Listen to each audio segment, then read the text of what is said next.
Nice. Popping Crispy. corks, popping cans. We're back, Torin. We're back. It was a quick break. We got games left and right. Didn't even have downtime since the last episode.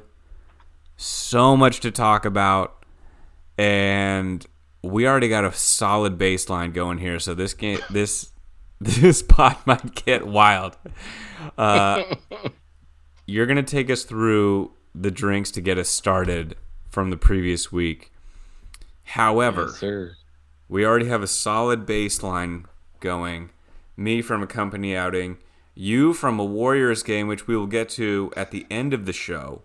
Do a little bonus NBA playoff segment because I didn't get a chance to watch the Warriors or any of the NBA games today. So this is going to be... You are going to be breaking the news to me.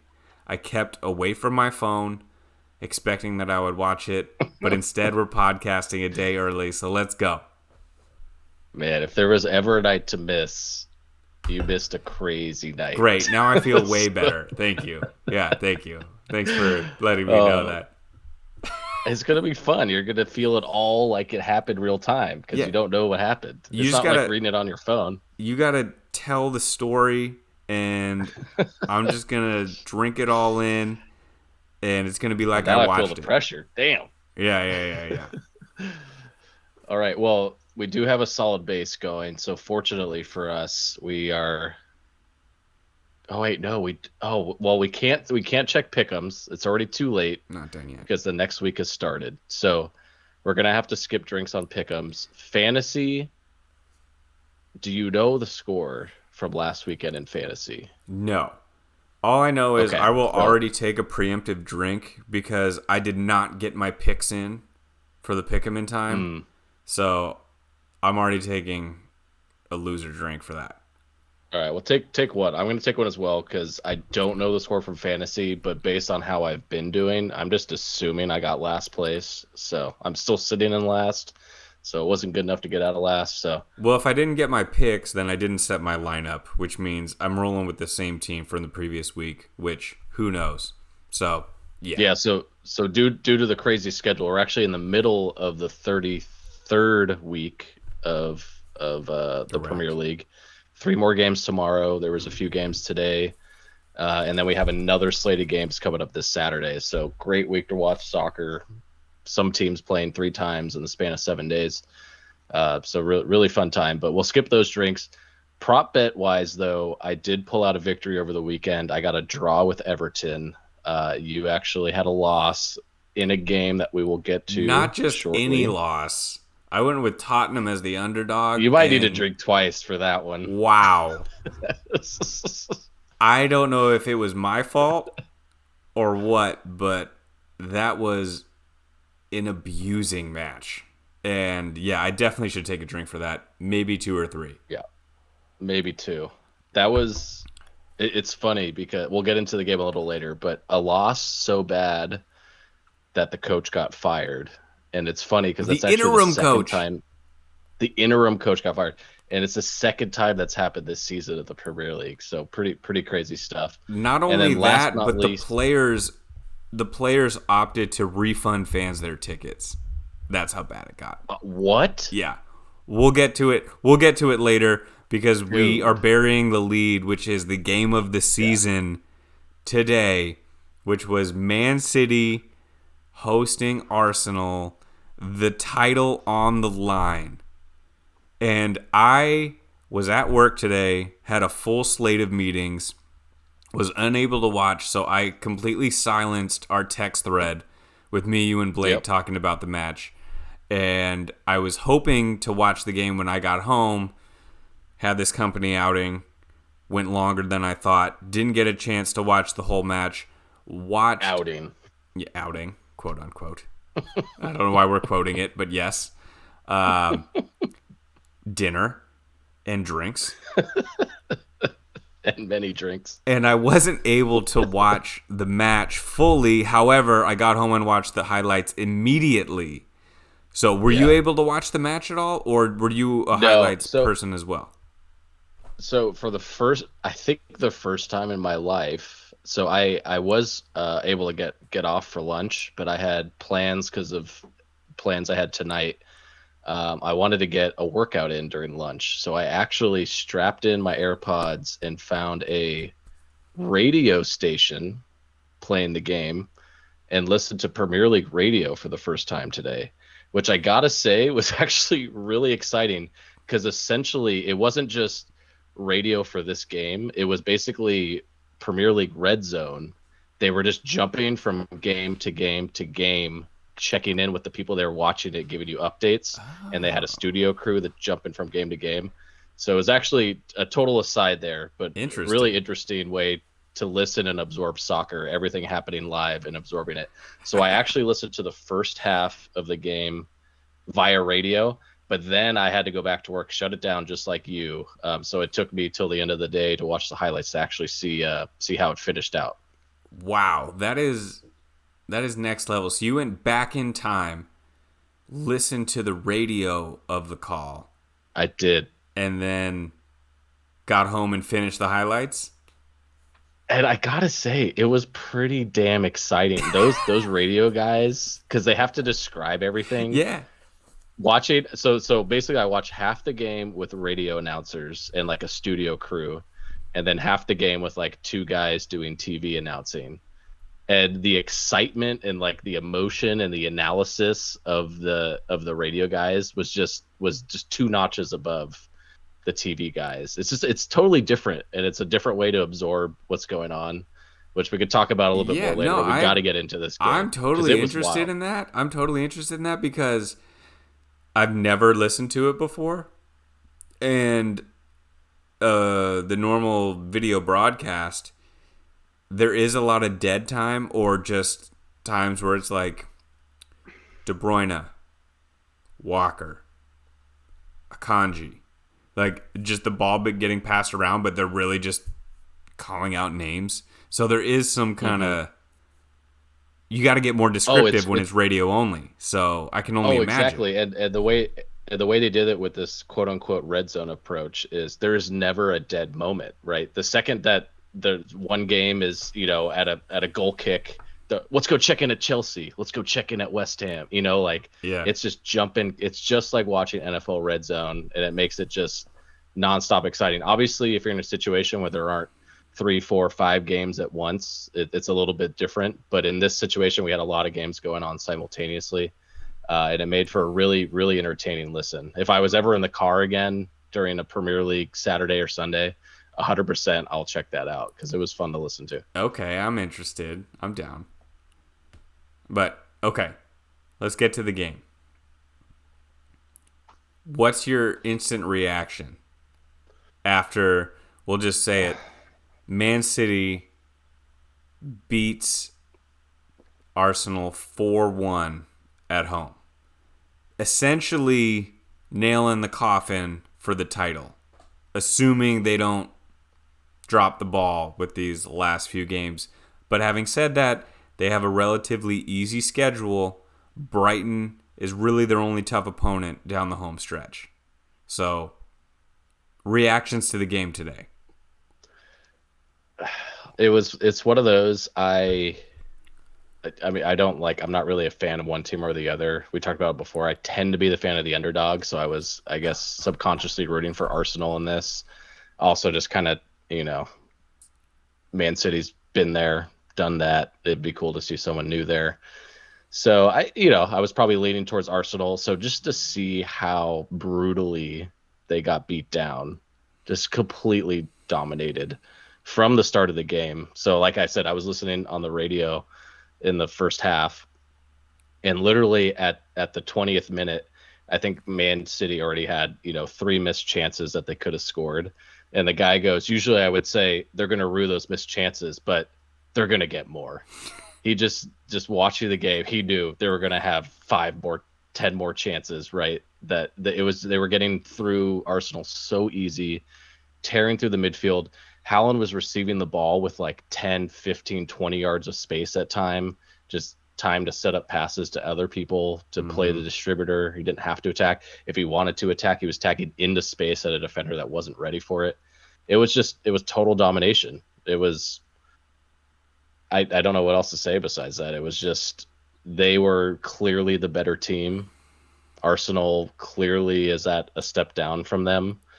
And, I don't see a way they lose this unless they run into the last couple games of the season. They have a few tricky ones on the road, but they showed they were the better team today. It's clear. So I just want to start with the fact that Arsenal have had a tremendously successful season. They have exceeded expectations tenfold. They were not expected to be in the title chase at the beginning of the year. If you remember, Arteta was on the hot seat, at least from the media, because they were struggling at the beginning of the year. No one expected this team to be in this position. They've done an outstanding job of getting here. They've played extremely well. We've talked about it throughout the year. They've had some of the best team chemistry that was visible from a fan's eye. And you could see it on, Monday when they played Southampton, which a game that they absolutely had to have at home. If you want to be a title contender, a champion, you have to win that game. And they went down 3-1 against a Southampton team that is fighting for their lives at the bottom of the table. They ended up getting a draw out of it. They clawed their way to a draw, but they needed a win. And then they needed to go into this match and get at least a draw as a result in order to keep their title hopes alive.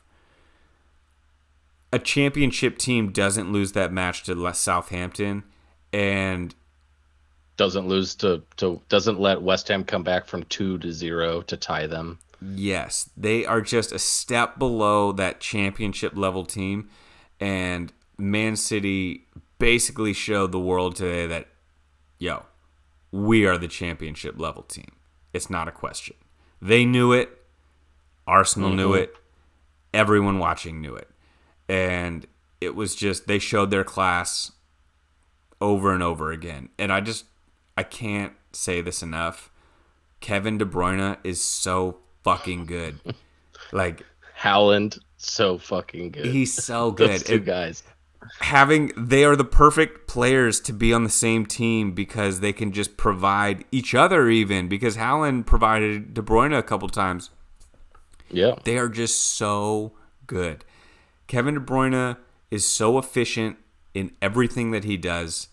And he can finish like the best strikers in the world, and yet he can put passes on a plate for Haaland better than anybody. It's incredible. He's so good. He's so good. It's awesome to watch, and it was just, they showed their class. They are the champs. It was, I mean, and it wasn't like one of these, it was a game for 60 minutes, right? And then, somebody got tired. It was from minute 2 and on, right? It was clear from the start of the game. So this isn't one of those, like, I don't know how you could be an Arsenal fan and be like, oh, oh yeah, we still should be the champions, like you have a game like that and it's clear. It's just, they know. It's night and day. They know. They know. And that should have been a penalty. They should have had a penalty early on. That Partey. No. You don't think that's a penalty? Come on. He didn't have possession of the ball whatsoever. He didn't.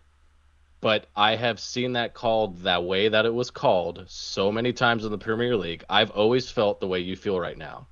And I know you, because it was Kevin De Bruyne especially, you were really pissed. No. It has nothing to do with it. Has nothing to do with who it was. I've seen it called that way. I've seen it called that way so many times that it has to be called that way. Why? Because the precedent is that's how you call that. You can't then suddenly change it in the middle of this huge game that now stepping across the ball and getting kicked from behind, even if the guy was already kicking.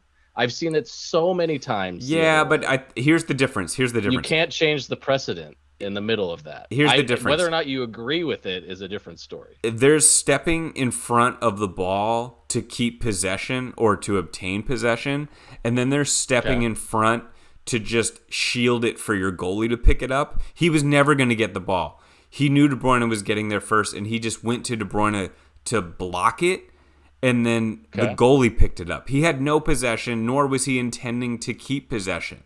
That's where I think the difference is. And, like, you shouldn't be able to just throw yourself into the offensive player and just have your goalie pick it up.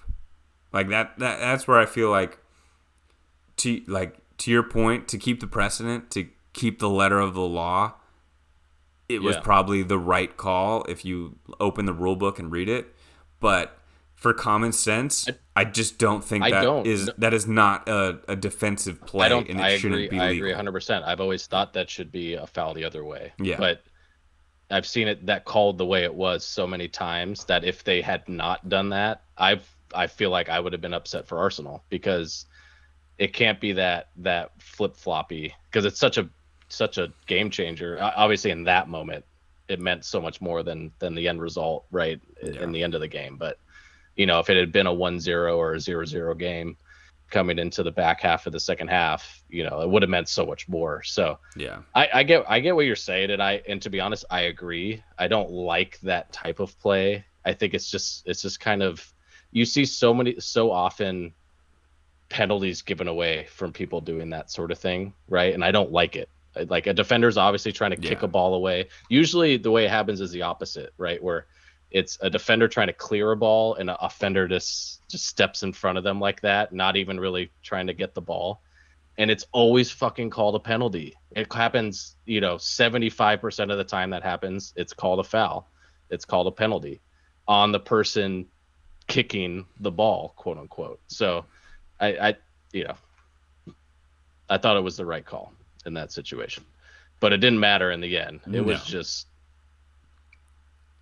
was this absolute beatdown, and to the point where for the first time this season we saw Mr. Hallen let his full locks flow in the latter half of that game. And I don't know if you saw that one, but I gotta say, not a good look, if you ask me.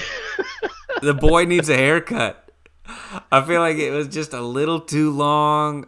It looks good when it's up, but hanging down like that, I was expecting more of like a Pavel Nedved Point Break, like Swayze hair, but it's like a little thin and it was very too silky looking, But I get what you're saying, right? It wasn't like luscious locks, It was it was a little disappointing, if you ask me. Yeah. Yeah, but I give him props. He let it go. Hey, he let it go and he scored. So, you know what? Really he can do what he wants. Oh man. Yeah, it was just I feel a little bad for Arsenal. They got one goal, but I thought they would make more of a game out of it. So I told you I missed my picks. I didn't get my picks in time, but I was able to pick for the rest of the week. And so for this match, I actually picked Man City to win 2-1, and I made it my lock because I wanted to play hero ball and swing for the fence on the biggest game of the year and get it right. And I genuinely thought it was going to be a better game than this, and it really wasn't. It was a beatdown. I was wrong. I mean, I knew Man City was going to win, but I thought it would be closer. So I was a little disappointed. Yeah. Well, I have news for you. So you forgot to put your first day of picks in. You're still beating me in pick'ems, and I got all my picks in. So wait, what? You didn't get any right yesterday? I think I have 2 results and no exacts, and you got an exact. So immediately, you catapult up ahead. Let's go. You're still doing well. You're still doing well, even if you missed a day. There we go.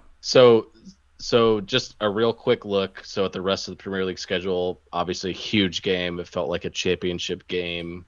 Obviously championship level repercussions from this game, but we still have weeks left in the season. So just quickly running through the schedules, if there's any games that you want to talk about. So Man City's remaining schedule, they've got on the road at Fulham, they've got West Ham at home, They've got Leeds at home, at Everton, Chelsea at home, and the last 2 games of the season at Brighton, at Brentford. That's Man City? So, this is Man City. Okay. Yeah, I feel So like, two tough road games to end a season there. you got to favor Man City in every match that they play. However, there are some tough matchups there. They're probably not going to win out. I think we can safely say that. Okay, what about Arsenal's schedule remaining? So Arsenal next up, Chelsea at home, another London derby. Chelsea's been struggling, obviously, but still a big team that you got to play. Then they're at Newcastle the following week. Tough one. And then they have Brighton back at home. So a 3-game stretch that's going to make or break. We're going to know, after the next 2-3 weeks whether or not there's still a title race or it's just over and done. Those are 3 tough matches. Well, the big, or I'll let you finish out the schedule. Go ahead and finish it out. And then to finish the season, they've got at Nottingham and then Wolves at home. So a couple easier games to finish the season when Man City is going to be taking on some tougher competition on the road. Yeah, the key thing here is Arsenal has 75 points. They're still in first atop the table. Man City is 2 points behind them with 73. However, they have 2 additional games to play. So that's what's huge. So if you think about it, Man City's probably up at least 1 point. Like a win and a draw. They're on top by 2. Yeah. So yeah, it's going to be tough for Arsenal. The one thing that I will say in their favor is, although all those teams you mentioned were kind of middle of the table or top of the table for Man City, but because I kind of thought of this because of the Southampton-Arsenal matchup where Southampton was playing tough because their season's on the line as well. And because the bottom half of the table is so tight for the relegation zone, there's no teams that are really mailing it in, except maybe the middle, except maybe like that 7 to 9, 10 range. All those other teams on the bottom half are fighting for their lives, so they're not going to throw in the towel because they need a point. They need a win against whoever they play. So obviously that could change end of the, if we get to the last 2 weeks, somebody like Southampton could already be done, right? But if you're playing any of these teams in the next 2, 3, 4 weeks, they're going to be fighting for their life, as we saw, like you said, with Southampton against Arsenal. Exactly. It's not going to be a fun match, not going to be an easy match. And there's no bad teams. Like, yes, there are teams in this league. The top teams are extremely talented, but the bottom table teams have talent enough to get results on any given day. You know what I mean? Yeah. So you put a back against the wall mentality with a team like that has the potential. Who knows what could happen? So exactly. I don't think it's a shoo-in for Man City to run the table here. I think there's a lot of excitement left. So I know a lot of people are talking, it's a huge leg up for Man City, but they have to win those 2 games in hand to really have the lead that everyone's just giving them, right? So until they do that, it's there's definitely some excitement and some nerves there, I would say. So if they can keep the same mentality they had today, sure thing, but who knows? And then think about this. So imagine we are the coach. We're Pep. We're the coach from Man City. We just come off this huge victory, which essentially puts us in first place, at least mentally. Now all the players are like, we got this. We fucking got this. So you naturally let off a little bit. Crap game. And maybe set your sights on like, okay, let's go fucking win the Champions League because we got the EPL league in hand. You know what I mean? So that's a great point. So they could very easily just not show up for the next couple of games. It would be, if I were the coach, it would be getting them focused on keeping that competitiveness, that competitive edge. Yeah. But it'd be tough because naturally the players, I feel like, are going to just relax a little bit after that match. So literally that is a really key point. I just went and looked. So technically, with the Champions League that Man City's still in, plus the 2 games in hand, they have twice as many games to close the season as Arsenal. Arsenal has 5 games left. They're not playing in Europe. They're not playing FA Cup. It's this 5 games to focus on the Premier League. Man City has Fulham, then West Ham, then Leeds, then Real Madrid, then Everton, then Real Madrid again, then Chelsea, then Man City, then Brighton, then Brentford, then Man U, and if they're playing The band is that the FA Cup final? that's the FA Cup. Sorry, that's after the last game of the Premier League. So forget that one. But if they have the Champions League final, that will be, I believe, the week before the last game of the Premier League. So they could end up with 10 games here in the span that Arsenal only has 5. So that's a really good point. They're going to have to be switching their team out. They're going to be having to keep their focus. So it's definitely an added dynamic that I don't think a lot of people would be thinking about. Yeah, I mean, so our buddy Blake is a Tottenham fan, and his season is just in the toilet as far as a Tottenham fan goes. So his only solace is to see Arsenal fail. So Yeah. today's beatdown is just music to his ears, and Yeah. he thinks it's like a done deal.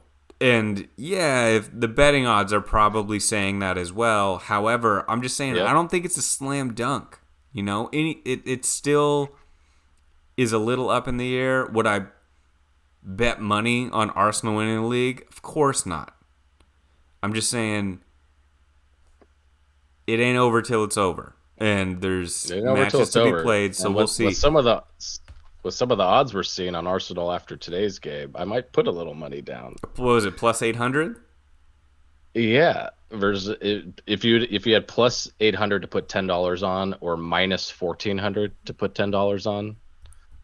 Well, yeah, you wouldn't bet it that way. There's some good value there. Put 100. If you have the hope, I would. The odds are looking a little tastier now. So. Yeah. Yeah. Well, you know what? There's still matches to be played. This is why this is so. Yep. It's such an exciting season. I'm so happy that we got the podcast running when we did, because this year is incredible. Super fun. All right. Anything else you wanna talk about regarding the Arsenal Man City? No, I think we covered it. Yeah, I mean, the key takeaway, right, is just it's not over. So we got to keep our eyes peeled. More exciting games to come. But there were some other exciting games over the weekend, including one of the craziest 20 minutes of Premier League soccer I've ever seen. Wow. Wowzers. Did you watch this game, or did you catch highlights of Newcastle Tottenham? I was planning on watching this game, and before I could turn it on, it was 5-0. That's basically how it went down. I think it was 5-0 at like 25 minutes, something like that. And watching the highlights back, it was like still unbelievable. Like, Mm-hmm. It honestly is. I'm at a loss for words, and I feel like that's how the Tottenham players were, and even the Newcastle players were looking around like, "What the fuck is going on?" Like, Yeah. Isak, after he scored that goal, was looking around like, "Are you serious? Are you serious? Okay, sure, I'll score again. Fuck, let's do it." It was one of the worst no-shows I've ever seen from a team. Ever. They looked completely flat. And it was like training ground stuff. It was crazy. There's only one other time I've seen something like it. So to start the game, just to paint the picture, right? I think in the second minute, Newcastle score, something like that, second, third minute. And by the 21st minute, it's 5-0. 20 minutes into the game. Unreal. Unbelievable. The only thing I've ever seen close to that was there was I forget if it was Champions League or Bundesliga game, probably 5 years ago now. maybe even longer. But Lewandowski scored, I think, 4 goals in like Oh 15 yeah, minutes or yeah, I 20 remember minutes. that. I don't know Yeah. if you remember that game. That's the only thing I've ever seen close to what we saw in this game. Well, and you know It what's was bad insane. is they had a couple other chances they could have scored and didn't in that time period. Yeah, in that time period. And also what's crazy is, all right, so it's what, 20 minutes of game time, second minute to the 21st minute. But when guys score goals, the clock keeps running, right? So think about that. Every one of those 5 goals, probably 2 minutes, a minute, 2 minutes run off the clock. So what that means is it was only really like 10 minutes of actual game time, right? In that 20-minute span of ref time Mm-hmm. that actually was played. They literally scored like a goal every 2 minutes of actual game time in that to start the game, which I don't know if that's ever happened, anything like that's ever happened between two top level teams in the Premier League. And that's the It's other thing unreal. is that Tottenham was I don't know what they were beforehand. They're seventh now, but they were in that like sixth, seventh range. Like it wasn't like it was some top of the table versus bottom of the table team, you know? And Tottenham Hmm. needed this match. They needed it. Like what is going on at Tottenham? You can't Yeah, blame it like on this. Conte anymore. He's gone. No. So the players need to figure it out. You mentioned at the beginning the interim coach is now fired because of that performance. You can't put it on the coach. This is coach too. The players need to take responsibility. Yeah, I called it out to you. So I saw there was an IG post that the Tottenham players are refunding the Tottenham fans that came to the match their tickets because of that pitiful performance. And it really was an embarrassment. There's one of those things is like, oh, Blake was harping on Lloris being terrible. And it's like, okay, sure, he was bad, but there's not one player that is solely No. responsible for that. That is shared by the entire team across the board. You can't lose that way and Yeah. have it be on one guy. Yeah. And I can't remember another time I've seen a substitution so early in a game for a non-injury. Oh man, I feel so It, bad for that kid. yeah. So Yeah, Sar but got subbed at like 25 minutes, something like that. 23rd minute. Yep. 23rd minute they pulled him because he just was overmatched. I don't know much about him because he's a young player. I haven't seen him play, but he constantly the It, announcers were calling it out like just giving midfielders so much space, like not closing it down, and yeah. you could see he was overmatched. It was sad to see him get subbed out so early. Hmm. But you know what? Other players were playing like shit too. Dyer played like I know. shit. Romero had one of the worst giveaways that led to a goal I've ever seen. It was like the softest clearance. Like I don't know what the fuck he was doing. He like hit it with the inside of his foot, like 2 feet to the left, like like straight to like the straight Newcastle straight to player. somebody else. Like, what are you doing? Like, oh my god, it was in his own box. Like there was no sense of urgency. It was so bad. It was so bad. One of the worst losses I've It ever was, seen. yeah. Yeah. So I mean, it's not something I'll forget. I mean, just like I just remembered that Lewandowski game from 5, 7 years ago.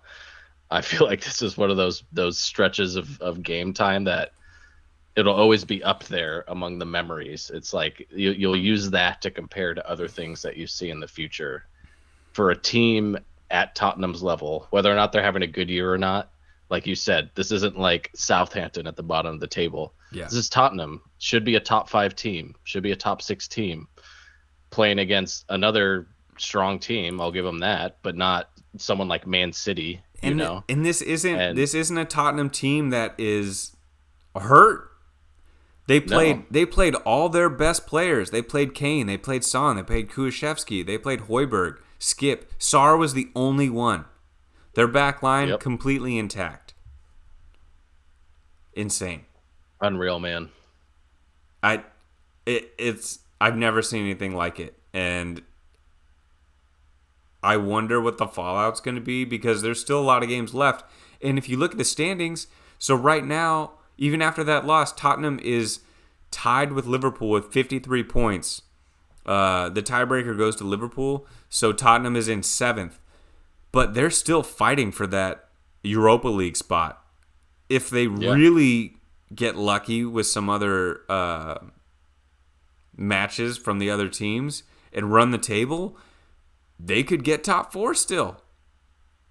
They could. They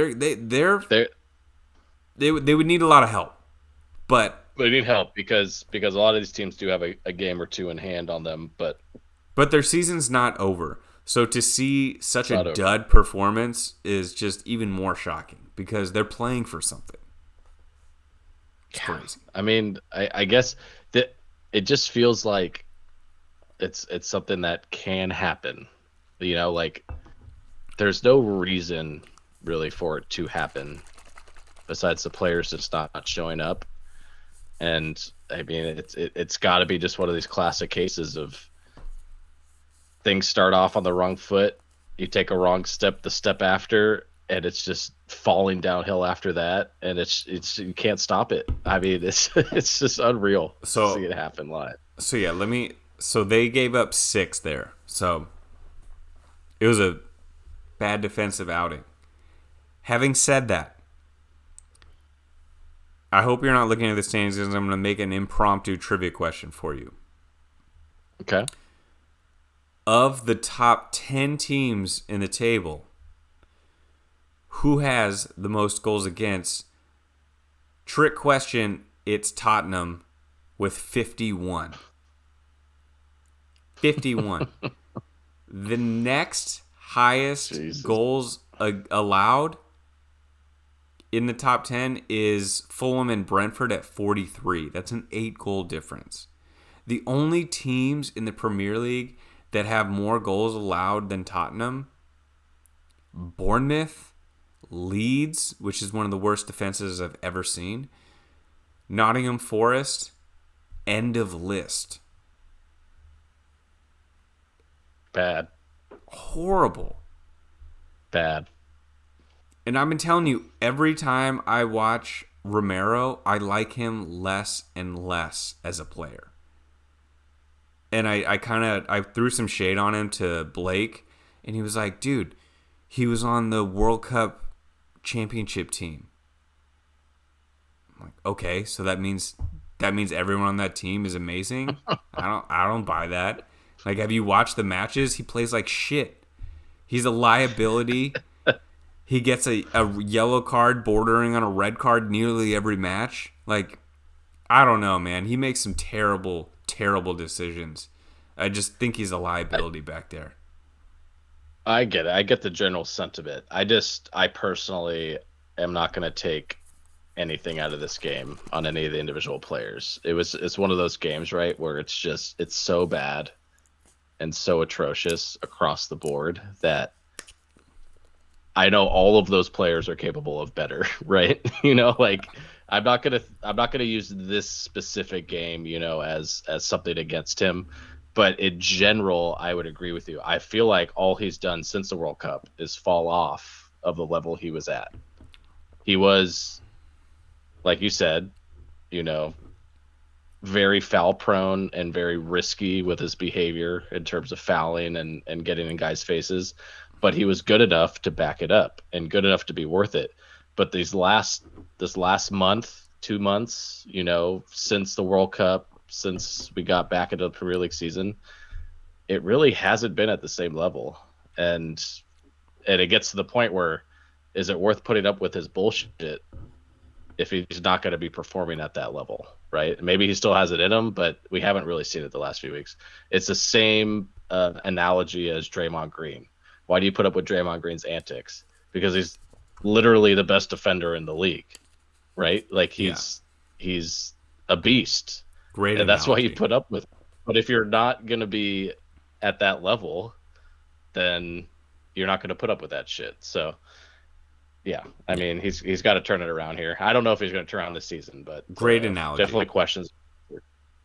Great analogy. I just feel like he's been uh, missing on his everything that had gone his way in the World Cup. He was just pushing the envelope, getting close to the edge, and I feel like his luck's kind of run out a little bit lately. But yeah. So yeah, huge loss for Tottenham. Huge win for Newcastle, who has moved into third. They're battling Man United for third. I think it's safe to say Newcastle and United, barring any huge setback, are probably solidified for Champions League next year. So huge win for Newcastle on the flip side of this. To think of Newcastle in Champions League is pretty awesome. Right? Where did they finish last year? Like probably bottom half, top 10, but were they top 10? No, I don't think they were bottom half. Oh, I'll look it up as we go to the next segment. Once you bring us to the next segment, I'll look it up. Yeah, so there were a few other games of note over the weekend and the last couple days that did have some importance on the standings as we look at the end of the season. So we did have a big bottom of the table battle between Leicester and Wolves, with Leicester coming out on top, which kind of seemed like one of the first wins I think they've had in a while. Let's see where they are in the standings. Yeah, so Leicester now sitting at 18th in the standings, bumped them up above Everton. If you remember, just maybe 3-4 weeks ago, they were at the bottom of the table. They were down there with Southampton. So a couple good results. They had a win over the weekend, and then they had a draw against Everton. Yeah, that was today or yesterday. Yeah. So they're working themselves up. They're only a point off of 16th and 17th right now. Wolves still in the mix, but obviously in a more comfortable spot up in 13th. 3 wins out of their last 4. At their 37th place. Yeah, 3 wins out of the last 4, yeah. And a tie, yeah. So 3 wins and a draw out of the last 5. So definitely a good streak for them. And then we had a big game against West Ham and Bournemouth. So West Ham had been another one of these teams, just like Leicester, right? They shouldn't be at the bottom of the table if you look at their rosters, right? Finally. And they finally put together a game where they were clearly the better team. And they just absolutely dominated Bournemouth at Bournemouth. Easy game from start to finish for them. So huge win for them, bumped them up to 34 points into 14th place. However, they then had to play Liverpool today. Another game I was listening to on the radio that sounded like a fantastic game. I guess it was just end-to-end, back and forth, at least in the first half that I listened to. I love that you listen to the radio. That's so amazing. It was awesome. I'll send you the link. It's BBC Radio 5 is the channel. Yeah. And I swear to God, so they literally have 1 or 2 people at every game, like, radio guys. And then they have a studio with probably 4 or 5 guys, including like a host. And the host is the guy that does Match of the Day 2. So not Gary Lineker for Match of the Day, but the guy that I forget his name, but does Match of the Day 2 on the Sundays. Okay. So, like a big name TV announcer, but he's doing radio, and he's just got like 20 dudes to go to constantly. So it's just like, let's go over to Jerry, he's at Sheffield. Oh, let's go to Rebecca, she's at Nottingham Forest. And it's just firing all around, people chiming in, from all over, like, oh, a crazy goal here, like, oh, missed chance by De Bruyne. It was exactly like Red Zone on a Sunday morning. So yeah, it was a lot of fun. A few other games from the weekend. So we had Fulham Leeds was a big game for Leeds. Obviously, they've been hovering near the bottom. So Fulham took out Leeds. So they're still sitting at 30 points. They've now lost 3 out of their last 5. I know. They don't look good, man. They don't look good. But they did pull out a draw today or yesterday. I forget when the game was, which did get them another point. So they're still hovering above that zone. But things are looking really, really tough for them. Yeah, so wait, hang on. I want to walk you through their last matches and see if they can stay up. Okay, hit me. Their next match is on the road for Bournemouth. I think they should get a point out of that. Then they go. Yes. That's a big game for them because their next stretch is Man City away. That's an L. Newcastle at home. That's an L. Then they go to West Ham. Maybe. But I wouldn't put my money on it. Mm-hmm. And then the last game of the season, they host Tottenham. That is a tough stretch. Real tough. This Bournemouth match on Sunday, they need a W. They need a W out of that. Otherwise, I think they're in trouble of going down. Yeah, we're getting into the really spicy end of the year. There's going to be some of these games that are just so brutal and balls to the wall. Yeah. That being one of them. It's going to be really fun. Yeah, it's going to be crazy. So, yeah, I will definitely keep an eye on that match on Sunday for sure. And then what else?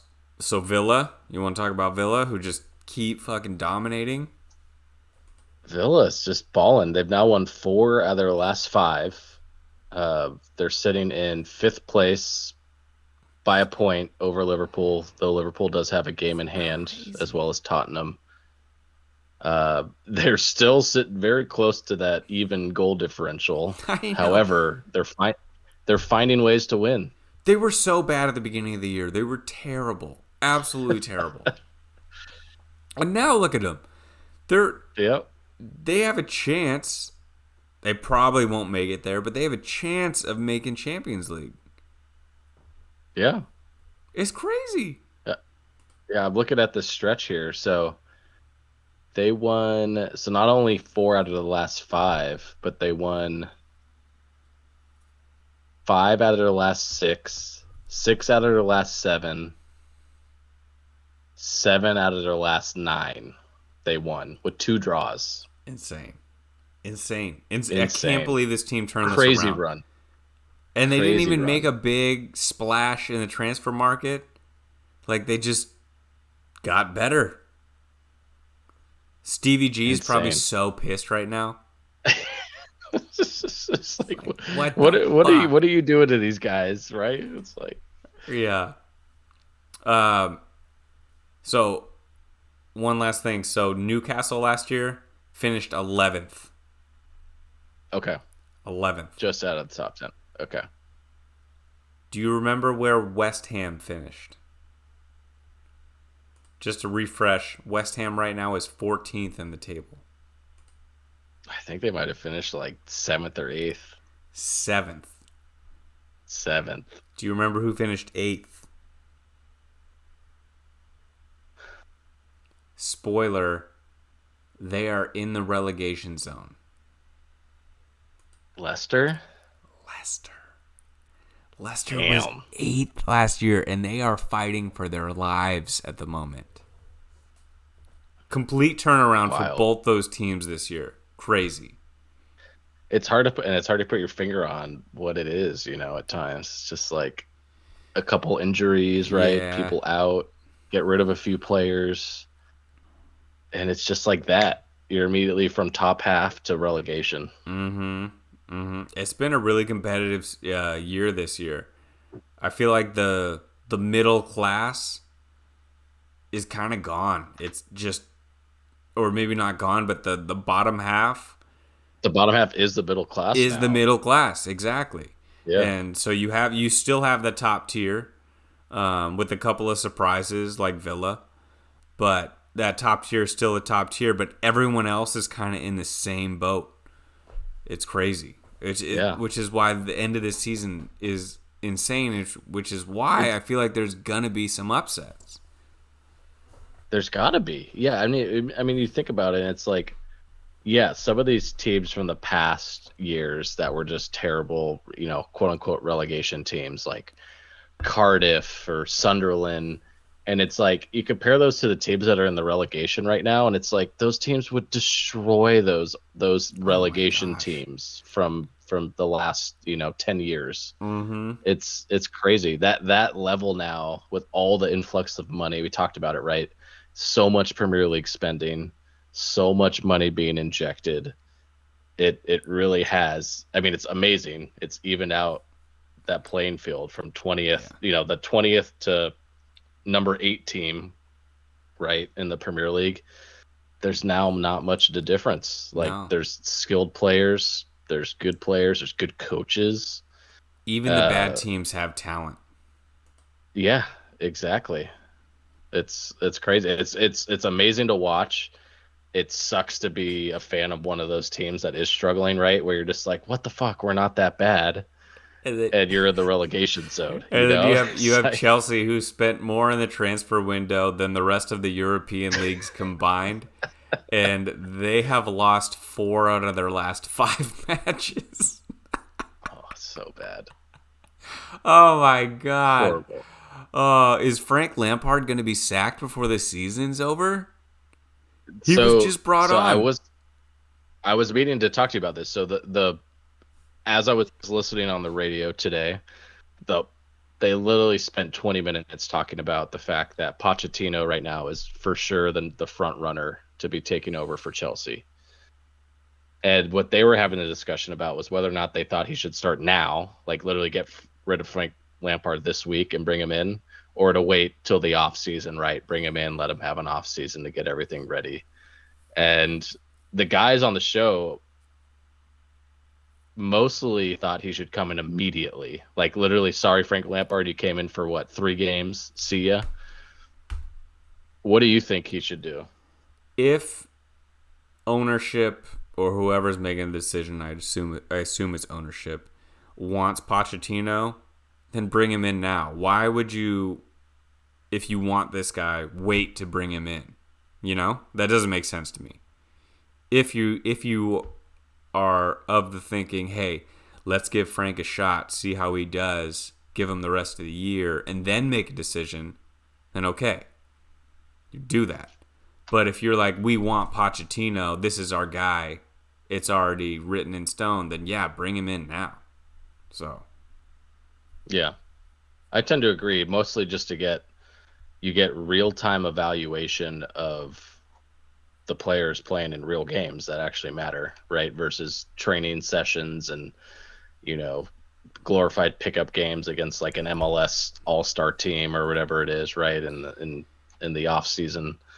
So it makes sense to me, but you know, yeah. I would feel very bad for Frank Lampard to come in for however, I mean, handful of games he did and then get the boot. I feel bad for him, but at the same time, like, I hate the rosters he's putting out. I don't understand it. So, this is what he put out against Brentford, where they lost at home 0-2. Again, they didn't score. He had Sterling up top, Gallagher, Conte up top, which I still don't get. And then you have Enzo, Kovacic, Chilwell, Azpilicueta, Fofana, Silva, and Chalobah in the back. Like, I don't get why they're doing the same thing that they've been doing all year. Like, the definition of crazy. Everyone knows Oh, this. I love that you brought this up. So I was listening on the radio and they paint these just immaculate pictures in your mind of what's going on. And so they get on the announcer and are like, "Oh, Chelsea just created a chance. The right winger comes down, cross into the central striker just over the crossbar." And he's like, "Would you be surprised for me to tell you that the right winger I'm talking about is Conte and the striker I'm talking about is Thiago Silva?" He's like, "This is the epitome of Chelsea in 2023." It's so bad, and they have all these good players, but just so out of position. I hate it. I I hate know. everything. Yeah, Okay, so it's I bad. I wanna give you this question. I didn't prep you for this. I didn't tell you this was coming. You know all the players on Chelsea. So I listed you the starters. The bench was Aubameyang, João Felix, Mudryk, Pulisic, Loftus-Cheek, Ziyech, to name a few. Hmm. What would you do? What would be your ideal lineup for this team? And who would you send packing in the offseason? So without bringing in new names, you're saying, like, Yeah, who they would you don't need keep? new players. I mean, They should bring in some new players. Yeah. But let's just assess the team on hand right now. Okay, so I mean, starting with the starting lineup, I feel like Azpilicueta's, at the end of his career now. I feel like he's probably gone. We talked about Chilwell before, just not really anything crazy, They And if you're just gonna gave play him a three at new the back, contract too. oh my god. Okay, I well, take know, that I off the know. list. Conte's been injured, so I feel like I would want to see more to know, is he still at the level that we need? He's still coming back from injury, right? In a major injury. So, I'd give him some time to really see what we got there. I think Gallagher's gone. There's actually been rumors about him going to Dortmund because they're probably losing Bellingham, try to replace him with Gallagher. I think Sterling has underperformed. You got to play Aubameyang up top. You got to play striker. You need a striker. What do you like? At least, even if you don't like him or you don't think he's good, you're playing Sterling up top. Yeah, and I Like, have been put him on in the record game, saying Sterling is a shit finisher, but he's good at creating chances. He's good on the outside. He's not a striker. He's not a striker. Put him in the place where he can do his best work, and that's not the place to put him.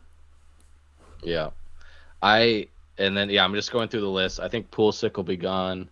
Ziyech will be gone. I think hallelujah. By the way, get Pulisic out of there. Drink.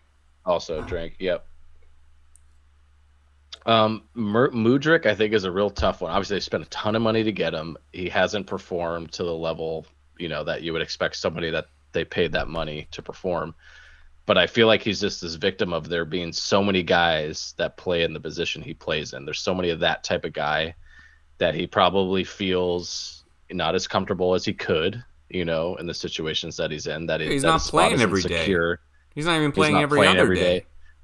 Exactly. So I still have hope for him to achieve, some of the levels that people imagine him achieving, but you got to get rid of some of these other guys that are creating a situation where he's not playing, where he's feeling threatened. But I would choose to hold on to him. Felix, as well, as in the creation role, as you talked about with Sterling, he's a good creator, but he's got to be paired with somebody that can finish. Yep. He has to. So I think half the guys we named will be out. Yeah. I mean, there's players that I really like keep Thiago Silva as long as you can. Fofana, great long-term investment. Mm-hmm. Enzo Fernandez, right? Hopefully Conte gets back to the level he was at, post-injury. There's still good players there to build a team around, right? Sure. But you got to cut off some of the fat and bring in the right players to fill out the roster. 100%. So they got João Felix on loan. I would let him go. I would not sign him. The defensive players you mentioned, I think they should keep. They should keep Silva. I think Fofana's a stud. Keep him. Reece James, keeper. You sign Chilwell. He's not my favorite, but he's fine. He's fine. Conte, you keep. Kovacic, I like. Enzo Fernandez, I like. I think you keep Mudryk. You got to keep him and just play him every day on the outside. Mm-hmm. I think you keep Sterling. I think Sterling is helpful. And then you bring somebody else in to play striker if you don't like Aubameyang. But Kai Havertz, for the love of God, we've seen enough. Oh, I forgot. He wasn't even on the lineup today, so I skipped over him. No, he wasn't. I would keep Ziyech, but I don't think they're going to. Yeah, no, I think he's gone. I would keep him as like a backup winger, but he's probably gone. Pulisic, as you mentioned, is probably gone. I would bring in, if Lewandowski, he's having a bad run at Barcelona and they're looking to bring in somebody else, that's the perfect guy. You just need a finisher. Mm-hmm. Sure, he's at the tail end of his career and he's our age. Who cares? He can score goals. If you can have people set it up for him, he'll knock it down. So I feel like this team, as disappointing as they've been this year, you get a couple of correct signings and get rid of the right players, they're a contender They're next up year. there. They're a contender. Yeah. Yeah, I would have hope for sure. And you bring in, a high end coach like Pochettino or something, right? Like, if I were a Chelsea fan, I would be optimistic now. We went through the dark time this season, right? The last, 4 or 5 months, and I would feel like I'm seeing the light at the end of the tunnel. You think we're going to bring in the right coach, we're going to make the right moves. We just kind of panicked in the last transfer window, right? We're just like, oh, what do we do? New owners, let's spend money. We need to be good. And then you figured out, oh, those were right. Those were not the right moves. We didn't know what we were doing. Let's do it right this time. I think I would be pretty optimistic. I would be feeling good about next season and what could be achieved with the framework of the team that they have. If you could pick one signing for Chelsea, say anyone's on the table outside of like Haaland, who's not going to move, something like that. If I were them, I'm just going to give mine and jump you when I ask you the question, so I'll give you some time to think about it. I would go for like Ivan Toney. Be fucking great on their team. Something like that, Yeah. Like You're saying, like a real signing they could get. yeah, something attainable. Not Yeah. not they're not going to get Messi or anything like that. You know what I mean? Even though whatever, he's at the tail end of his career. I would be curious how on the table Benzema is. That would be like the perfect type of player. If he's getting old enough that. now, where Real Madrid might part ways, but I like that. With the right fee, you could get somebody like that. No, that would be amazing. You kidding me? Yeah. He's still got it. With those guys. And those center forwards, as we've talked about before, they age well because it's all about positioning. It's all about using your look change at of pace. Giroud. Yeah. Right? It's like Giroud's still making a killing. He's going to make the Champions League final. I'm calling it. AC Milan, let's go. Let's go. So, yeah, I think something like that. I don't think they're going to get Bellingham, but that would be awesome for them if they could. If I were a player... Somebody here's going to get Leao. Dude, I wonder who. know how much I love Leao. I feel like know. any team should want Leao on their team. And that's what's weird is it doesn't feel like that. Like, because usually when there's the biggest of the biggest players, the Bellinghams, right, those guys, it's like, okay, it's Man City, it's Real Madrid, it's Barcelona, right? It's like those are the teams, and it doesn't feel like Leao's on the table for those teams, right? It's like it's that next step down. It's the Chelseas, it's the Arsenals, it's that level of teams that seem to be interested in him, and I don't get it. Like he's so explosive. It's because I think it's because he's less disciplined and less well-rounded than what those top teams want. But the words you said, explosive. He is explosive like no other player. And he can, by himself, create a counterattack, create a goal out of nothing. And not a lot of people on this planet can do that. He's just so fucking fast and strong and good on the ball. And I don't get it. I'm with you. He should be sought after by every big club. Every big club. If a team like Man City can spend $100 million to have a guy like Grealish, another perfect example, right? A guy that kind of feels a niche, isn't an all-around player, a good player, and can, do certain things really well, right? But it's like, if you could spend $100 million on a guy like Grealish, who the hell isn't going to spend $100 million on a guy like Leao, right? That's what I'm saying. Come on. That's why I was blown away. I was blown away in the World Cup where João Felix started over Leao every single match. and it blew my mind. I was like, okay, you don't want to play these guys like next to each other? Then why is Leao not starting over him? He's so much more dangerous. You don't want a central attacking forward or a number 10 role to be fucking defensive. Like what does João Felix bring for you that Leao doesn't? Up top, I don't get it. I don't get it. I don't get it. Yeah. Lost money on that bet. I felt good about that one going into the World Cup. Dude, I think that coach made some big mistakes. Yeah. Again, it was still a long shot for them to win, but they could have been more dangerous. They could have had a better chances there. Yeah. All right. So that was it for the Premier League moves or games from the weekend. We rambled for a while on that one.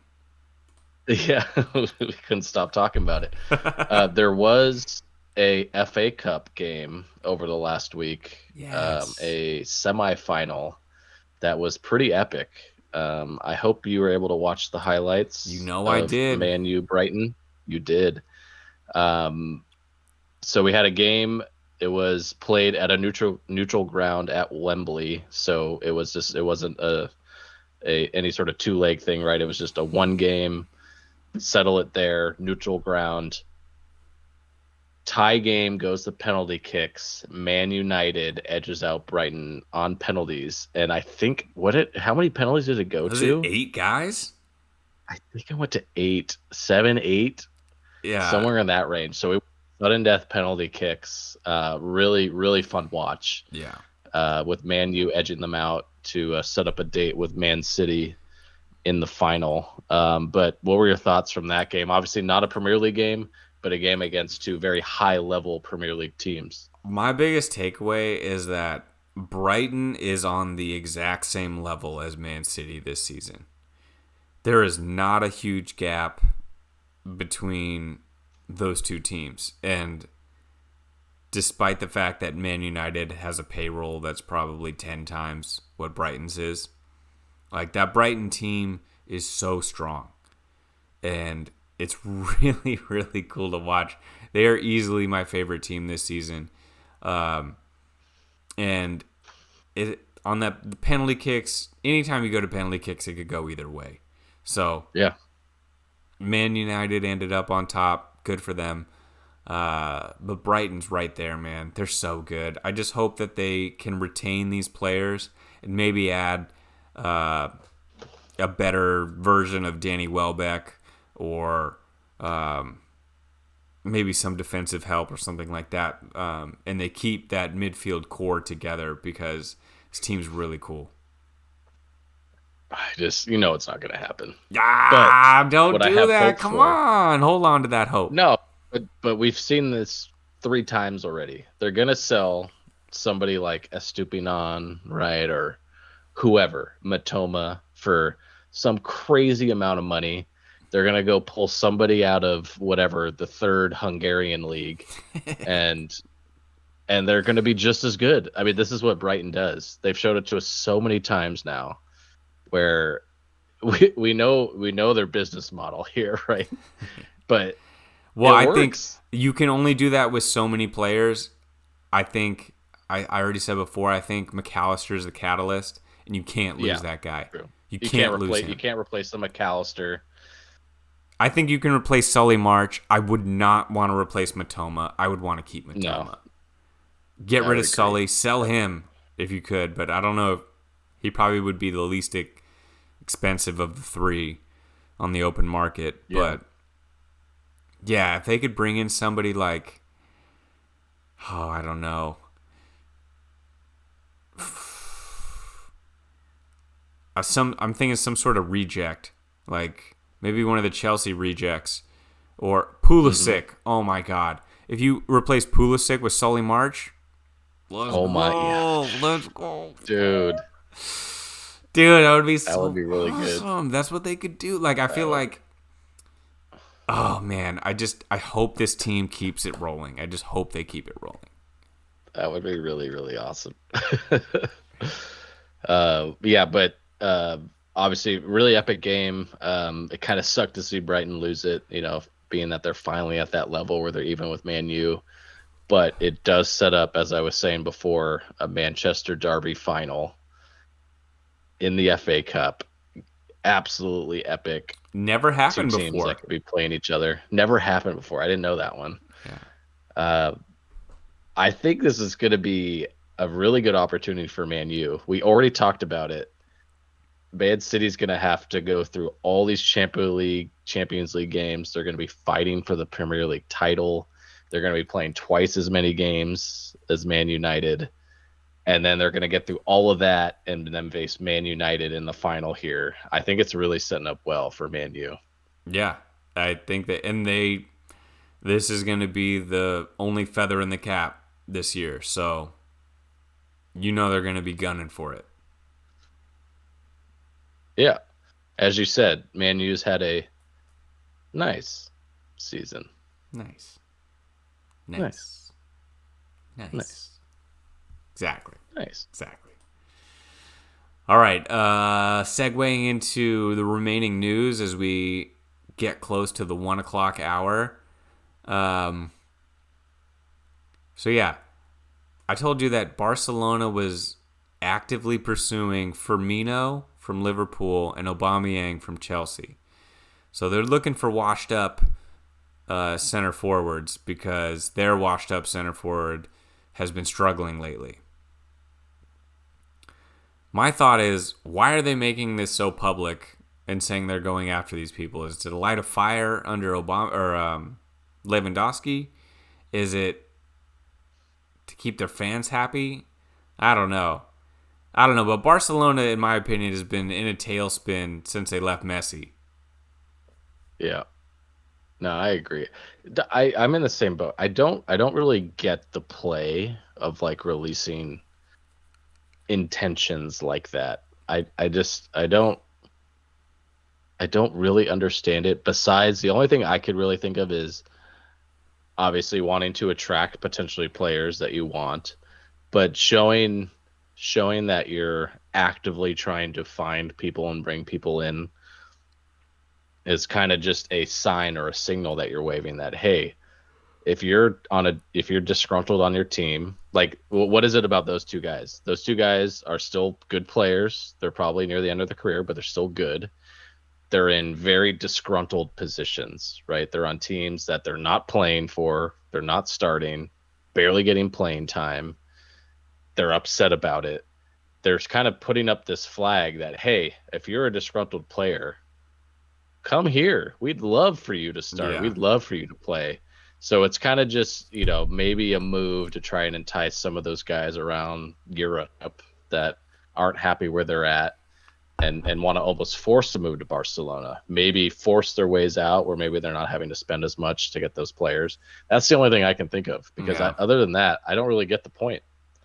Yeah, I don't know. It's kind of weak.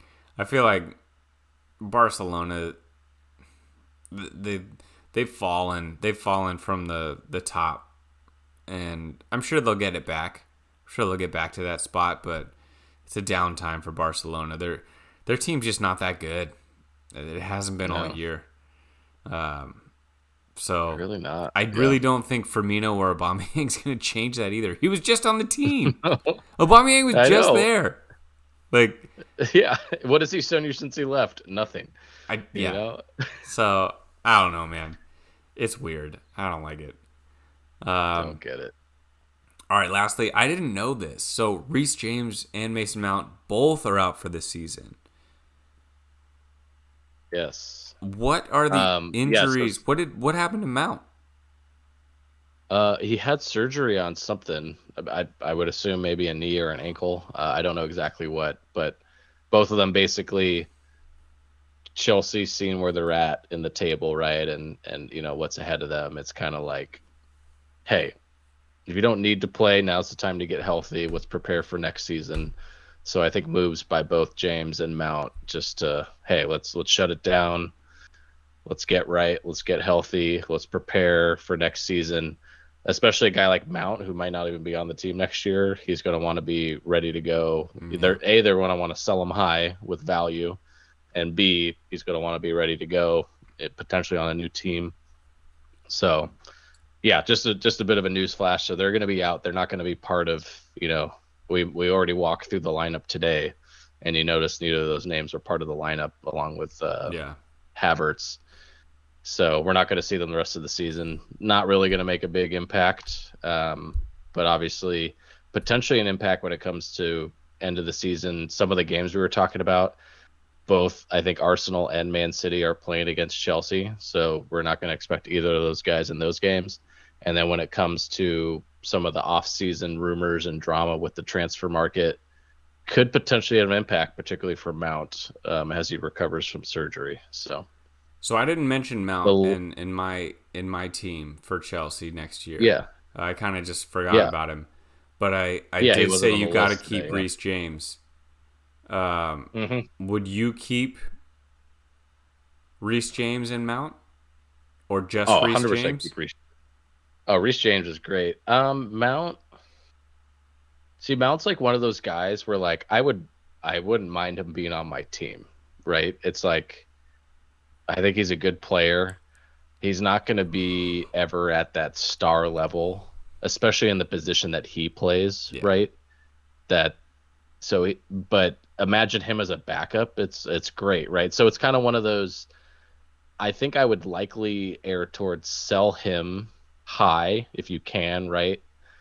To get maybe some younger players in, some risky moves, that sort of thing, with a lot of upside. But if you do choose to hold on to him, I don't blame you. I don't think it's really a bad move to do that. So who would you rather it's have on really your to team? me like a 50-50. Who would you rather have on your team, Mason Mount or Madison?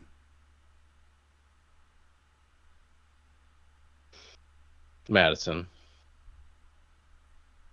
Agreed. We see eye to eye. I would let Mount go if I were Chelsea. I just don't think Chelsea's the place for him.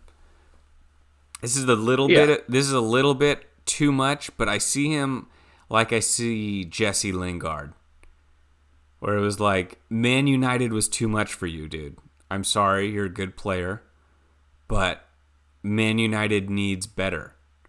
So you can go play at a mid-table team or a bottom-table team and be a solid player. Now, he kind of fell off a little bit with injury and whatnot, but I think Mount is actually a better player than him, but I think they kind of fit the same career path where I feel like Mount needs to go to a mid-table team and make more of an impact, because especially with Chelsea where they're going to bring in probably more star power, I just don't think he's up for it. I just don't think he can compete. Yeah. I think it's the right move for his career to do. But if I'm like the coach, general manager, owner of Chelsea, I feel like it truly is a 50-50 call, which way you would want to go, especially if you're a team like Chelsea that doesn't really mind spending money. Yeah. So, but I think for him, I agree. that would be the right move, and I would be pushing for that if I were him. I know he's a lifelong Chelsea fan, right? And like he went up through the academy there. Hard to want to leave that, but if you look from the outside in, it seems like the right move, and he really should be pushing for playing time wherever he can get it. Yeah, for sure. All right, so the last bit of news of today, jumping away from the Premier League, it's been fairly Premier League heavy. We talked about a little bit about Barcelona.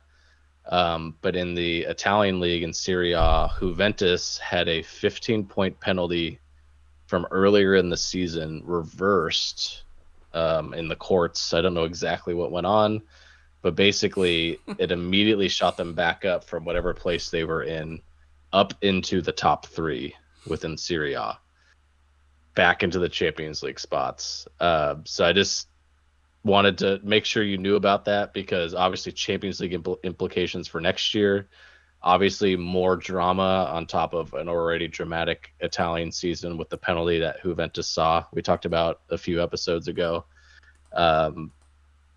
But pretty nuts. I don't know if I've ever seen a penalty happen. We've seen penalties before, but then to have it reversed is pretty crazy within the same season, within a few months apart. So It honestly, it leads me to believe that I don't want to say foul play, but there's something influencing this change, whether that be money, whether that be a particular person of power, like pushing their influence to getting this rescinded. I feel like there's something going on because I don't know, man. It just makes no sense. I feel it, why would this be rescinded? Why would this be rescinded yeah, now? I don't know.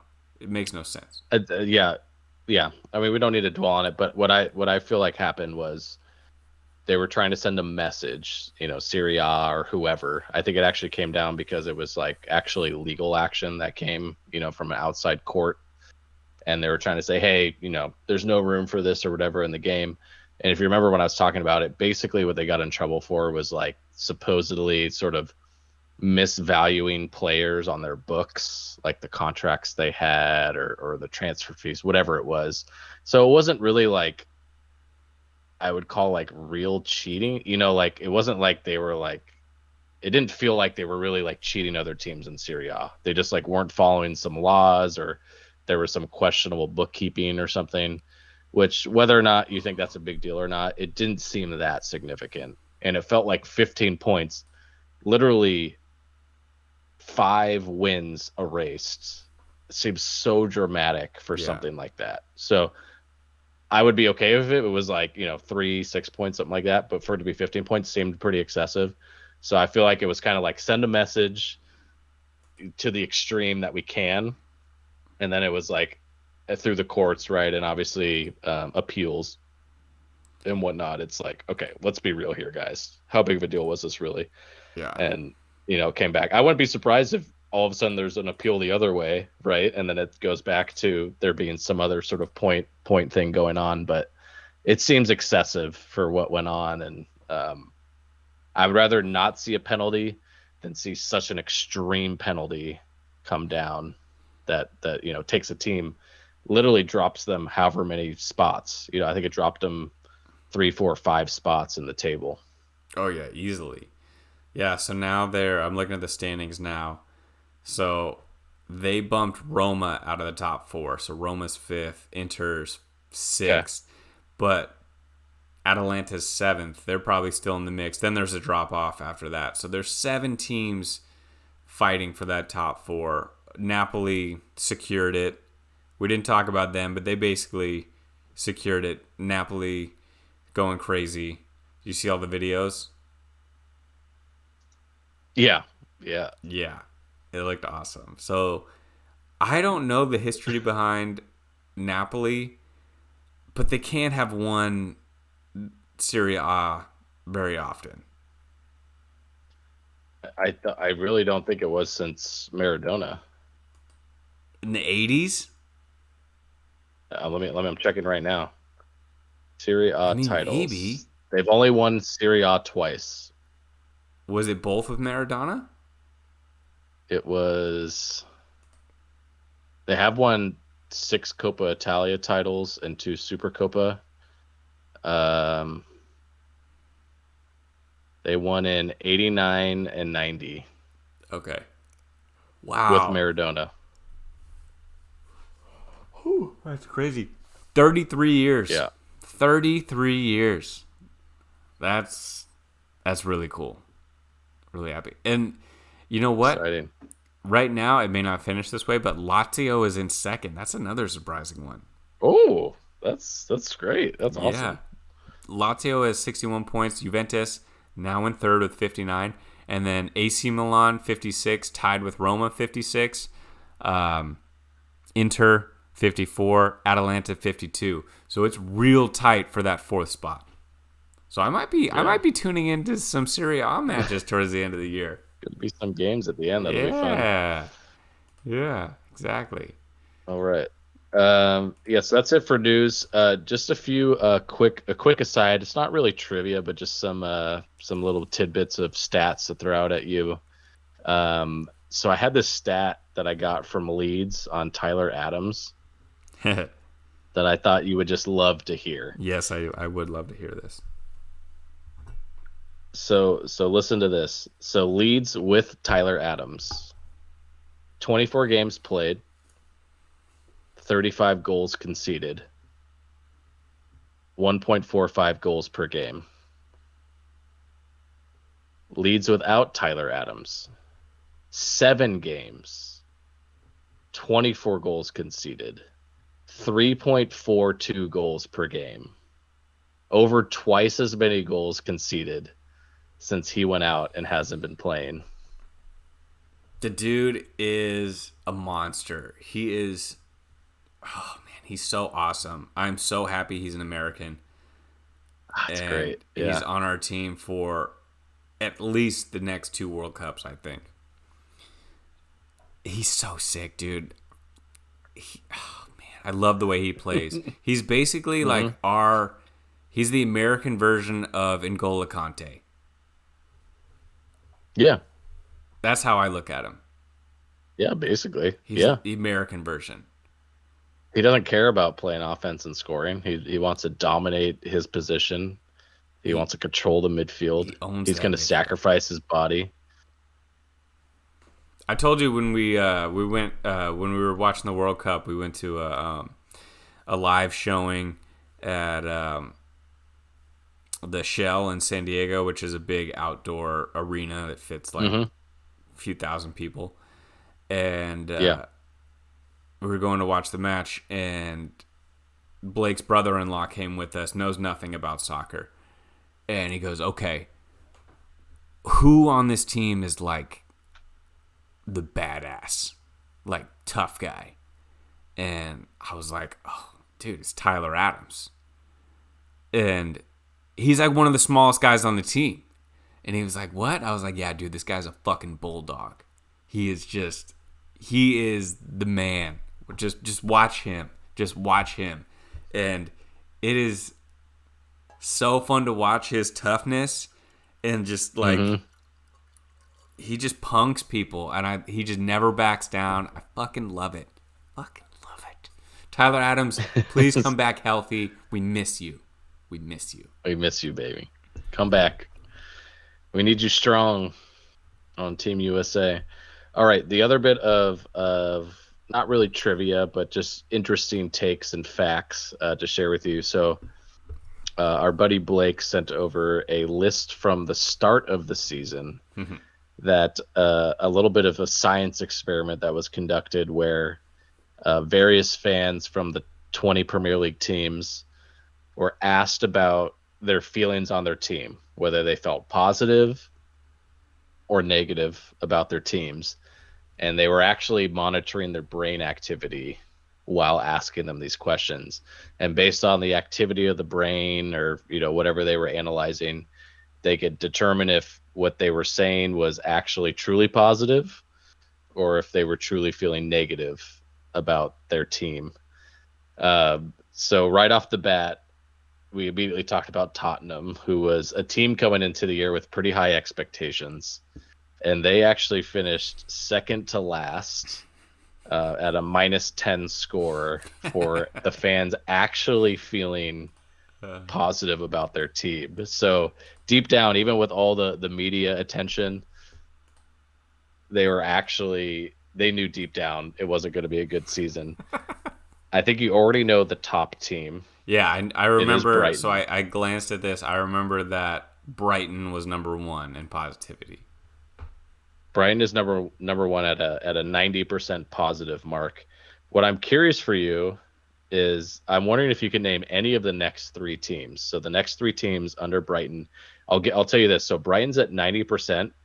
The next closest team is at 58%. So it's a huge drop off from the positivity that the Brighton fans were feeling about their team down to the next 3. And from there on down, it's a little bit tighter between team to team. But do you think you can name any of the next 3? Well, so there's I feel like this is a trick question a little bit, but my initial reaction would be it's got to be Man City and Liverpool because they were the top 2 teams last year. and Okay. they didn't feel like they were losing a step. That's what I would guess. Are either of those two teams in You it? are. They're not. So Okay. Man City's just outside of that group. Man City's sitting in fifth at 41%. Liverpool's right at the middle. They're sitting at 6, 7, 8, That's 9, weird. 10, 11th at 21%. Okay, so So keep in mind, this is depending on how good your team is, right? Or what tier your team's at. It's whether or not you think they're going to achieve well versus what they're expected to do, right? So if you are a team that's just promoted, right? Do you think you're going to stay from getting relegated, right? But if you're a yeah, team, right, like you said, like Liverpool, like Man City, do you think you're going to win the Premier League or not, right? So the next three, interestingly enough, were Nottingham Forest at number two oh, at 58%. okay. So fans felt really good about their team coming into this year, thinking that they'd stay up. They've had a lot of struggles. They did buy a lot of players, They spent a were lot the of hot money, team at the bringing, beginning. Yeah. yeah. Number three on the list is Fulham, who did have a fantastic start to the year. Mm. I would have been very optimistic as well if I were their team or a fan of their team, but obviously a bit of a fall off. And number three, a team we already talked about from last year, Leicester City. Wow. Sorry, number four. Number four, Leicester City. Ooh, that one was wrong. That one hurts a lot. Yeah. They should have been They were better feeling though. really confident. They should have been so much Like better. what? Yeah, they finished eighth last year. Eighth. Crazy. Although you know Yeah. what, their goal differential last year was only 3, and they finished eighth. What are they at right I now? mean, Minus 13. Oof. minus 13. That's tough. 21 goal Ugh. swing. Yeah. All right. So, real quick before we step away from this one, you already know Tottenham's at number two, with fans being least confident. I think you know who the worst team is. Oh, do I? Because I didn't think that I did. You Um, didn't. Okay. Least confident? It'd be Leeds. No. They're fourth from the bottom, just out of the bottom three. It's actually Southampton. Okay. Was the fans were the most negative at a minus 26%. Well, they were right on the Surprisingly money. enough, yeah. Surprisingly enough, in third place was Crystal Palace at basically a flat 0%, between positive and negative. Yeah, I could see that. Um, I could see that. I could see that, That's kind yeah. of how they But play. It's like they're either up it's here about how or they they're down play. at the But bottom. It's just like it evens out. I just feel like they're a team where it's like I would always be concerned about being relegated. So to I be will say like, though, I was watching them play the other day, last weekend. Elise's on fire right now. he's That he's dude's strong. playing with confidence, like he's a star. And I'm not saying that he is or he isn't, but I'm saying that he's playing with the confidence of somebody that is at another level than where he was probably at the beginning of the year. So it's They really have cool to talent on see, the and team. he's They have good, these, man. He's good. dude, they have these guys like Eze, like you said, Elise, that just like perfect examples of just like raw talent that are so good. They're good enough to not be developed yet and be playing in the Premier League, right? And like doing good things. Yeah, They have so much potential. They're just a team, like it feels like kind of they're full of guys like that, and then guys that are just like either washed or just like for sure. B minus grade, right? And so that's exactly, you hit it spot on. They just kind of, that's what they should expect. There should be ups, there should be downs. They should win 5-1. They should lose 3-0. Like that's the team they've built, and that's what they get Yeah, at I the end feel like if result. they need to solidify their defense a little bit, or like get some. Uh, I don't know. I don't know. So I was thinking some veteran in the back or something. They need some sort of stability. Maybe like a strong central midfielder. That's maybe like past his prime a little bit that they could get their hands on. I don't know, but they Hmm. have all these young talented players, like you said. I feel like they just for next year hope that they keep the star young players and then try to just add a couple of guys. I feel like they're only like a couple of guys away from fighting for top 6 spot. Yeah, I mean, I'll be really surprised to see what happens with Zaha. So, Well, a lot of rumors about him. Aren't they trying to re-sign him? I'm sure they're trying to, but there's also rumors about him going to places like Arsenal. So I think it'll be an exciting offseason for where he ends up. It'll be awesome to see him stay though and keep battling with Crystal. Yeah, Crystal Palace offered Wilfried Zaha a record contract amid interest from top clubs. Offered a 4-year deal worth about £200,000 a week. Ooh, I mean that's pretty competitive with those clubs. Can you imagine? £200,000 a week? Jesus Christ! Oh my god, sounds great. Yeah, I could do that. So we'll see. All right. So before we head into our final segment, real quick, we got to put in our prop bets for next weekend. Oh, okay. So I do at the bottom of the sheet in front of you, I have the games listed for next weekend. I believe we're back to a full slate. Let me double check that real quick. And they're coming up quick. They're 3 days away. Yeah. Full slate of games. We got 10 games coming up. So quickly going through the underdogs. Obviously, we haven't done our picks yet, with this week not being over. But in terms of underdog picks, we have Nottingham on the road at Brentford. We've got Wolves at Brighton. We've got Fulham hosting Man City. Aston Villa at Man United. Southampton at Newcastle. Tottenham at Liverpool, huge underdog. Everton at Leicester is an underdog. It's close to being plus 100, but it's over the range. And then we have Chelsea at Arsenal, big underdog. So a lot of underdogs to choose from. Wow, there's a lot of options. Wow. Okay, who gets first pick, you or me?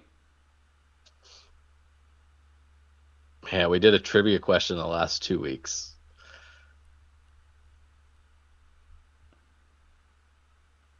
I can't think of one. I don't have a trivia question ready for you. So, all right, I think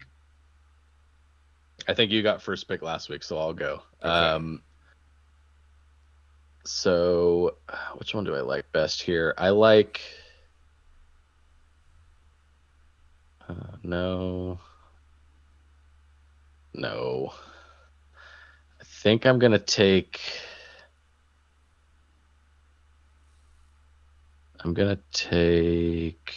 Ooh, it basically is 2 here. I feel like I'm gonna go with Aston Villa at Man U. No, that was gonna be my pick. Oh man, that was gonna be my pick. Damn. Okay. But there's one other one that's a pretty good one. I think you'll take. Well, I think I'm gonna pick one that you don't think is a good one. So it's probably dumb. Ugh, and I can't believe I'm doing this. Keep going. It feels bad for me to even say this. Ugh, no. Jesus Christ. Keep going. I'll be right back. I want to say Chelsea against Arsenal. Fuck. But it's at Arsenal, and Chelsea is Chelsea. Good God. I can't do it. I just hate Chelsea so much. So, with that being said, my other options are Everton on the road at Leicester. They could get a draw out of that for sure. Tottenham on the road against Liverpool.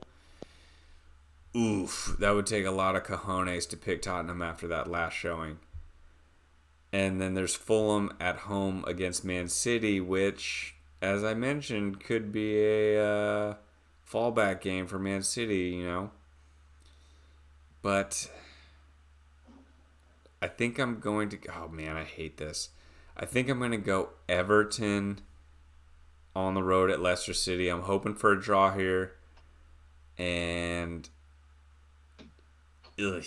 Yeah, I don't feel confident about it, but that's my pick. Everton on the Smart road call. at Leicester. Smart call.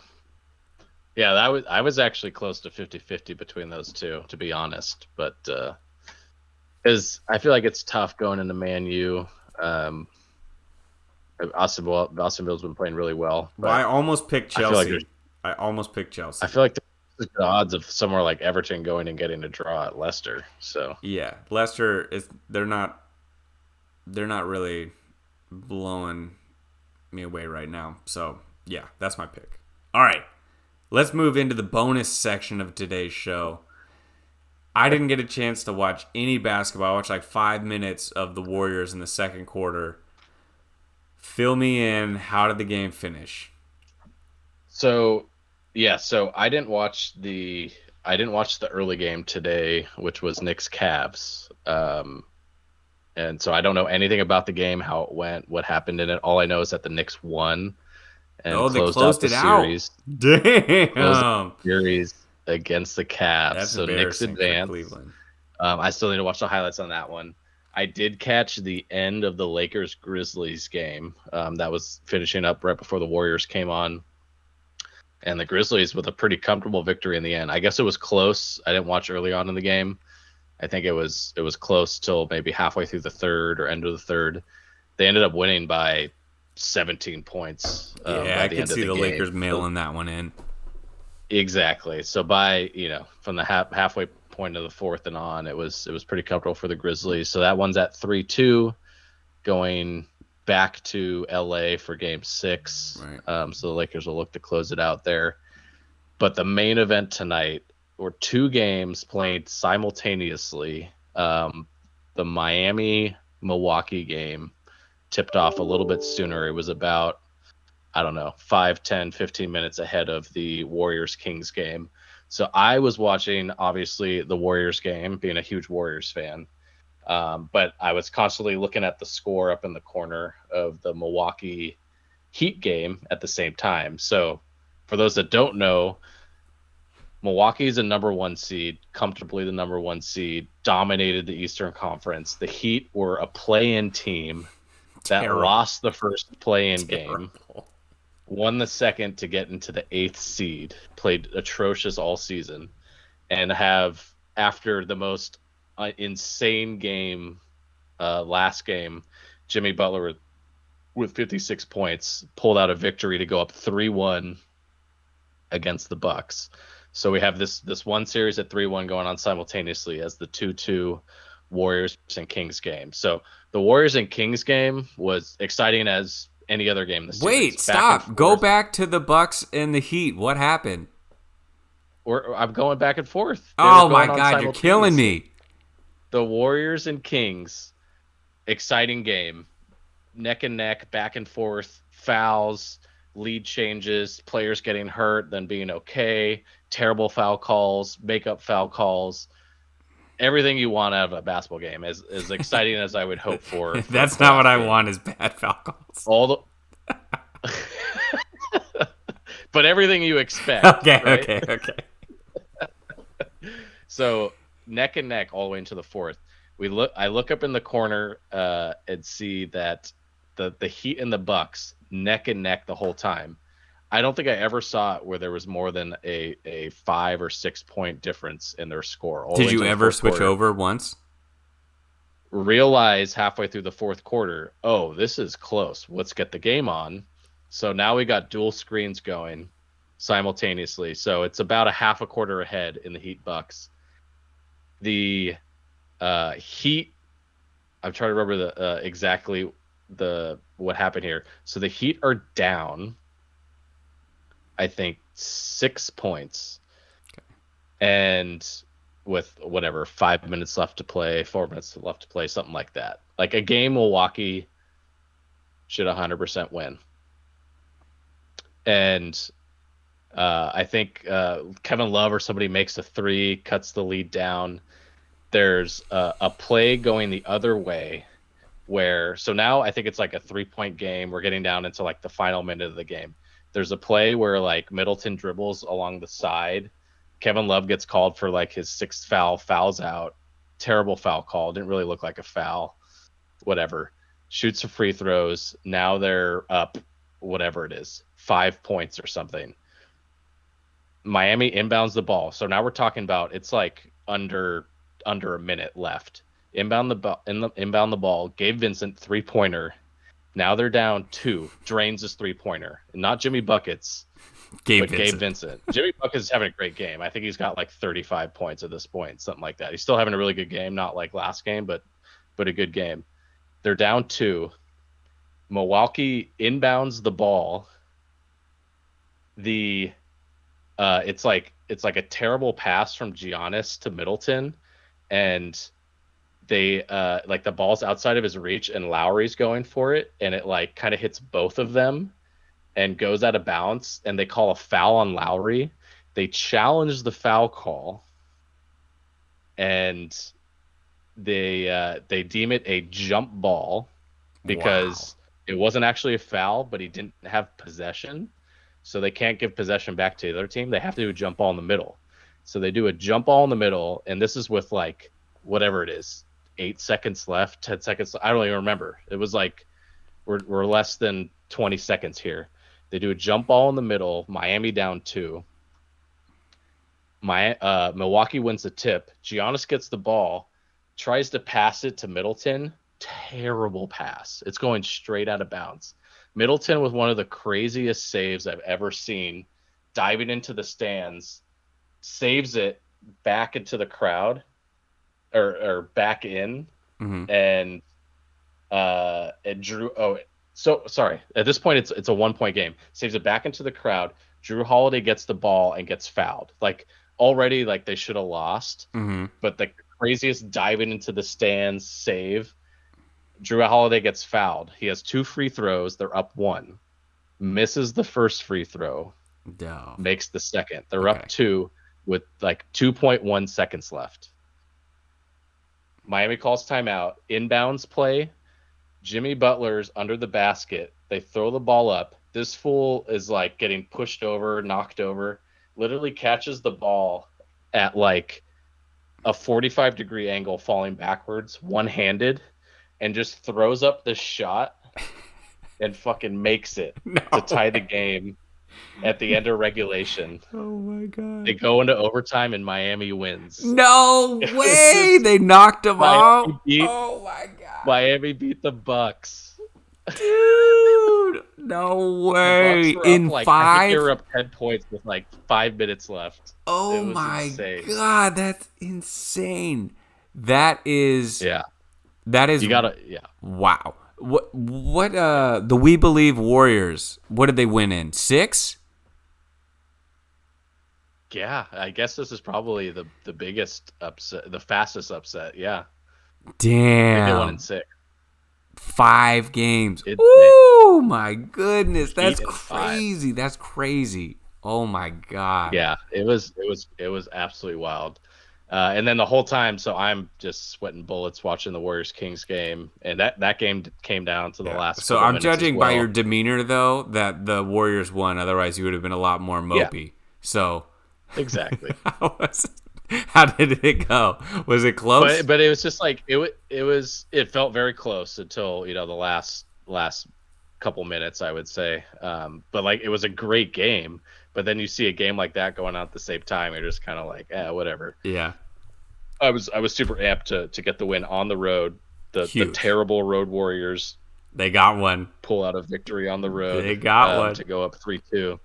Damn. But yeah, absolutely epic game from the Heat and the Bucks. And a great game to be watching as well with the Warriors and Kings. So more exciting NBA playoffs to come. That Warriors-Kings series is the best series of the playoffs so far. Every game has been extremely entertaining, really close, competitive. I love that we get to see this matchup, but at the same time, I wish that these teams wouldn't have played each other until later, because I feel like they're better than